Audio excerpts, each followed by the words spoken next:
Shalom bien-aimés dans le Seigneur, nous continuons avec notre méditation sur le thème « Dominer et chercher à dominer ». Deuxième partie. Nous tirons notre texte dans Genèse chapitre 1, le verset 28, qui nous dit ceci. Dieu les bénit et Dieu leur dit « Soyez féconds, multipliez, remplissez la terre et l'assujettissez, et dominez sur les poissons de la mer, sur les oiseaux du ciel et sur tout animal qui se meut sur la terre. » Alléluia. Nous ne pouvons rien avec Christ si et seulement si nous réalisons que Dieu nous a créés pour dominer sur la terre. Il est écrit, Dieu les bénit et Dieu leur dit, soyez féconds et dominez. Dieu a établi nos bénédictions dans notre capacité à dominer un endroit sur cette terre. Nous devons savoir pourquoi nous devons dominer.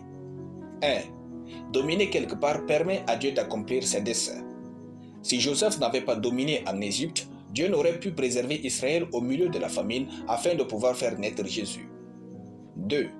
Dominer quelque part nous permet de contrecarrer les plans du diable et des hommes méchants.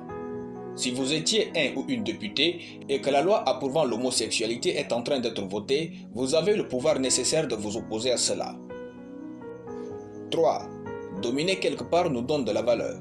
Si vous voulez que la société vous respecte et vous accorde de la considération, soyez une personne influente dans un certain nombre de domaines. 4. Dominer quelque part ôte la honte sur notre famille et lui apporte de l'honneur.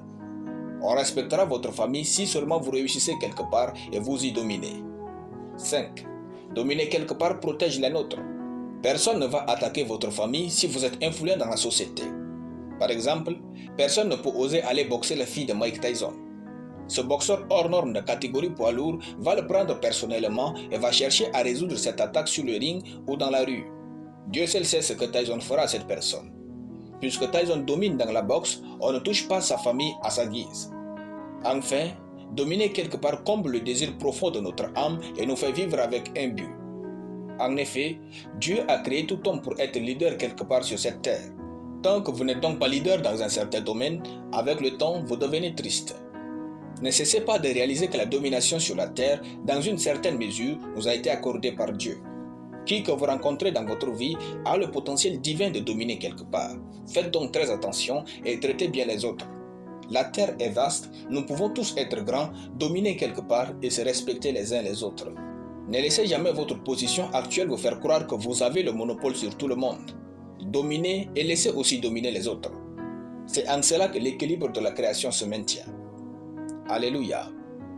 Nous allons prier. Dieu Tout-Puissant, merci pour ta parole. Je sais que je domine avec Christ dans ce monde et mon influence est sans limite.